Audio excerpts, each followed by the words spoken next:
आज के एपिसोड में हम देखेंगे कि विद्या अरमान को देखकर खुश हो जाती है और कावेरी भी अरमान के आउटफिट को पसंद करती है। लेकिन अरमान अनकंफर्टेबल हो रहा होता है। कावेरी उससे पूछती है कि क्या चीज़ उसे परेशान कर रही है। वो कहता है कि वो अनईजी फील कर रहा है। चारू अरमान को छेड़ते हुए कहती है कि अरमान में भी रूही को मिस कर रहा है और रूही वैसे भी लेट हो गई है। जिस पर कावेरी कहती है कि ज़रूर अबीरा की वजह से ही वो लेट हुई है। इतने में रूही आ जाती है। उसने अपनी शादी का लहंगा पहना हुआ होता है। अबीरा भी अरमान को देखकर हैरान रह जाती है।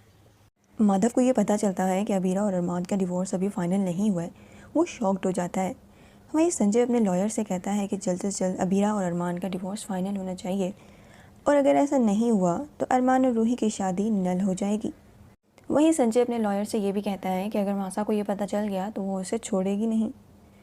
वहीं दूसरी तरफ मनीष ये डिसाइड करता है कि वो रूही की शादी के लिए अपने घर को बेच देगा। अबीरा वहीं खड़े अरमान को देखती रहती है। वहीं दूसरी तरफ संजय अपने वकील से कहता है कि उसे जल्द से जल्द सेपरेशन करवानी है। इतने में मनीषा आ जाती है और संजय से कहती है कि अब वो किसकी सेपरेशन करवाने की प्लानिंग कर रहे हैं। जिस पर संजय उसे कहता है कि वो उसके काम में मदाखलत ना करे। संजय मनीषा की बातें सुनकर हैरान रह जाता है। कावेरी रूही और अरमान की ग्रैंड वेडिंग प्लान करती है। अबीरा वहाँ से जाने की कोशिश करती है तो कावेरी उसकी इंसल्ट करते हुए उसे रोक लेती है और कहती है कि लड़की कहाँ जा रही हो। जिस पर अबीरा रुक जाती है और कहती है कि सर और मैम की बैचलर पार्टी के अरेंजमेंट करने के लिए जा रही हूँ। जिस पर अरमान और रूही स्टन रह जाते हैं। अरमान कहता है कि उसे कोई बैचलर पार्टी नहीं करनी, लेकिन कावेरी उसे एग्री कर लेती है और कहती है कि वो बैचलर पार्टी अटेंड ज़रूर करेगा। वहीं माधव डिसाइड करता है कि वो अरमान और रूही की शादी को रोक देगा। फाइनली अरमान ये डिसाइड कर लेता है कि वो बैचलर पार्टी को अटेंड कर लेगा। वहीं दूसरी साइड पर रूही डिसाइड करती है कि वो ये बैचलर पार्टी कावेरी, मनीषा और काजल के साथ अटेंड करेगी।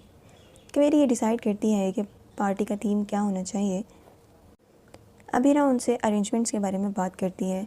उनके जाने के बाद रूही और अबीरा के दरमियान में बातचीत होती है। अबीरा अपने प्लान बताती है कि क्या चीज़ें होनी चाहिए, जिस पर रूही इनकार कर देती है और कहती है कि चीज़ें मेरे हिसाब से होनी चाहिए।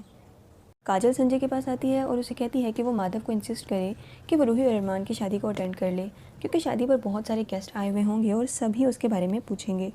जिस पर संजय कहता है कि वो उससे बात करता है। वो माधव के पास कॉल मिलाता है। माधव ऑलरेडी गुस्से में होता है और वो उसे बताता है कि उसे सब पता चल गया है कि अबीरा और अरमान का कोई सेपरेशन नहीं हुआ है। माधव संजय से गुस्से होता है और कहता है कि उसने ये सच सबसे छुपाने की कोशिश की है और अब वो उसे एक्सपोज करेगा और सबके सामने सच बताएगा। संजय ये सारी बातें सुनकर शॉक्ड हो जाता है। माधव घर ही जा रहा होता है कि उसका एक्सीडेंट हो जाता है और इसके बारे में संजय को भी पता चल जाता है। रूही अरमान को कुछ कपड़े ट्राई करवा रही होती है। इसी दौरान में जब वो टाई उसके गले में बांधती है तो टाई टाइट हो जाने की वजह से अरमान का गला दब जाता है। रूही परेशान हो जाती है। इतने में अबीरा आ जाती है और वो जल्दी जल्दी से अरमान के गले से टाई बाहर निकालती है। अबीरा के अरमान की हेल्प करने पर रूही को गुस्सा आ जाता है और वो उससे नाराज़ होती है और कहती है कि वो उसके और अरमान के दरमियान आइंदा कभी मत आए और उसे कहती है कि वो हमारे कमरे में बिना परमिशन के ना आए। रूही की ये तमाम बातें करने पर अबीरा अपने पास्ट के बारे में सोचती है कि किस तरह से वो और अरमान जब खड़े होते थे तो रूही दरमियान में आ जाती थी। और यही एपिसोड का एंड हो जाता है।